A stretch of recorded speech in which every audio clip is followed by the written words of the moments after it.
Look at your alarm clock right now and tell me honestly if you actually want to see it tomorrow morning. Most of you are waking up because you have to trade your soul for a paycheck. But what if you could just stay in bed because your money already finished its shift? I am talking about waking up whenever you want, traveling without asking for a manager's permission, and having unlimited time for the people who actually matter. We were all brainwashed to believe that working for money is the only way to survive, but that is a lie designed to keep you broke and tired. There is a second door, and behind it, your money is the one doing the heavy lifting while you sleep. I am going to give you 5 specific ways to turn $1,000 into a passive income machine that requires 0 special skills and 0 Ivy League degrees. Let us stop talking and start counting, because everyone can do this if they just stop overcomplicating the math. First on the list is dividend stocks, which is the ultimate way to become a corporate landlord without the plumbing issues. A stock is not just a bunch of neon green and red squiggles on a Yahoo Finance chart that make your heart rate spike. It is a literal piece of a real company with factories, employees, customers, and cold hard sales. When you buy a share of Coca-Cola, you own a tiny part of every soda can cracked open on a beach in Florida or a street corner in Tokyo. Because you are a part owner, you are legally entitled to a slice of their profit.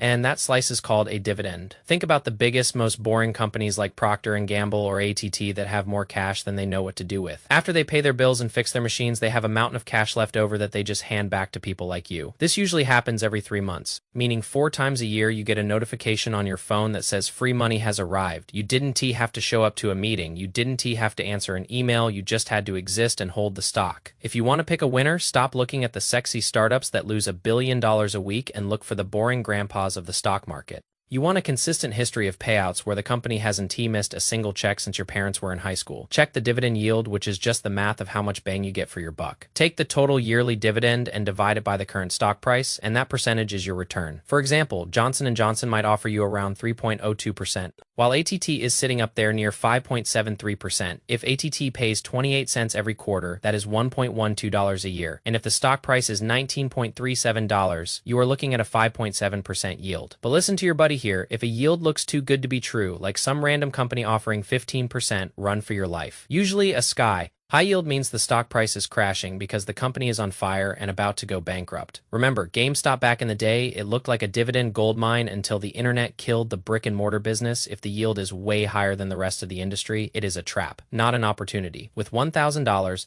you can buy roughly 50 shares of AT&T right now at $20 a share and start your journey today. Even if you only have $20, platforms like Fidelity let you buy fractional shares, so you have 0 excuses left. Second, let us talk about dividend index funds, which is the lazy person path to wealth. And honestly, my favorite way to play? Individual stocks are like dating one person. If they go crazy, your life is ruined. Index funds are like having a whole portfolio of dates. If one fails, you have 499 others, keeping the vibe alive. This is called diversification, and it is the only free lunch in the world of finance. You don't have to worry if the CEO of one company gets caught in a scandal or if a factory burns down in another country. When you buy a fund like VIM, which is the Vanguard High Dividend Yield ETF, you are buying a bouquet of hundreds of companies. The most important number here is the expense ratio, which is the fee the bank charges you to manage the money. Some greedy funds charge 1% or 2%, which sounds small, but over 30 years that will steal hundreds of thousands of dollars from your future self. Always look for low-cost leaders like Vanguard or Schwab, where the fees are basically invisible.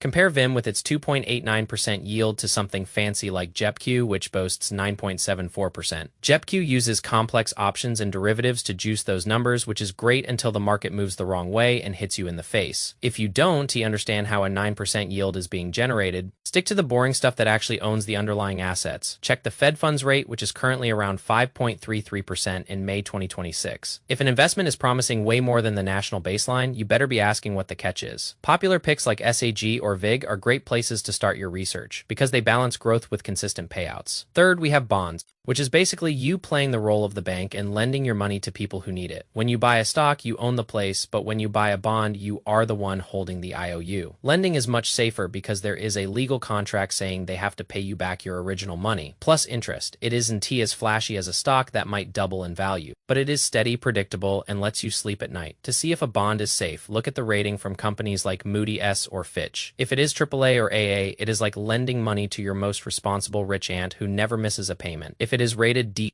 you are basically giving money to that one friend who always forgets his wallet at dinner. Stick to the A and B range if you actually want to see your $1,000. Again, a great starter is the BND ETF from Vanguard, which gives you a mix of corporate and government bonds in one click. You get monthly interest payments dropped into your account like clockwork. You can even look into municipal bonds if you want to avoid giving the government a cut of your earnings through taxes.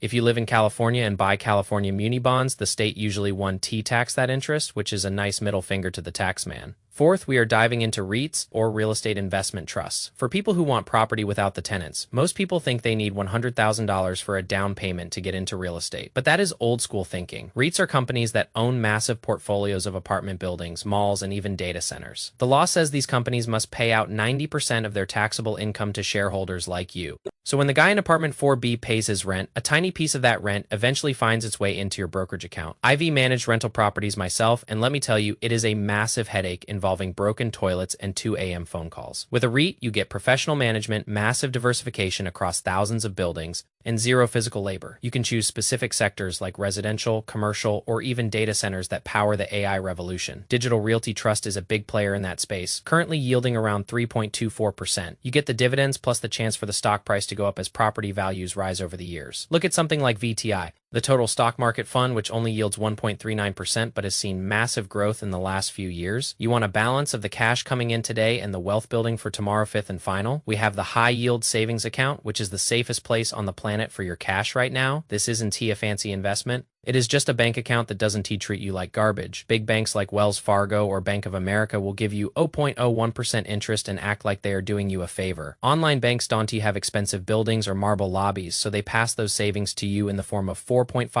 or 5% interest. Your money is FDIC insured, meaning even if the bank disappears, the government cuts you a check for your balance. It is perfectly liquid, so you can grab your cash for an emergency without waiting or paying a penalty. The downside is your balance never grows beyond what you put in plus interest. It will never double like a lucky stock might. Use this for your emergency fund or a house down payment you need in 2 years. For the money you want to turn into a fortune, use the other 4 methods I mentioned. Let S summarize the game plan for your $1,000. You have dividend stocks, dividend funds, bonds, REITs, and high yield savings. Each one of these is a soldier in your army, working 24 hours a day without a break. Don't listen to the haters who say $1,000 is enough to start. If that $1,000 makes you $50 of passive income this year, that is a free steak dinner you didn't have to sweat for. That is the spark that starts the fire of financial freedom. Everyone starts at zero, including me. My first ever dividend check was literally $2 from some McDonald's stock I bought when I had no clue what I was doing. I kept that $2 check as a reminder that the system actually works if you just stay in the game. Now I get thousands of dollars every single month while I am out living my life. I didn't get lucky. I just stayed consistent and didn't let the noise distract me. If you want to master this and stop guessing, grab my Financial Freedom Starter Kit in the link below. It is free, it is simple, and it will show you exactly how to build this out step by step. Stop being a spectator in your own life and start being the owner. Go get after it. And I will see you next week. Thanks for watching. Peace.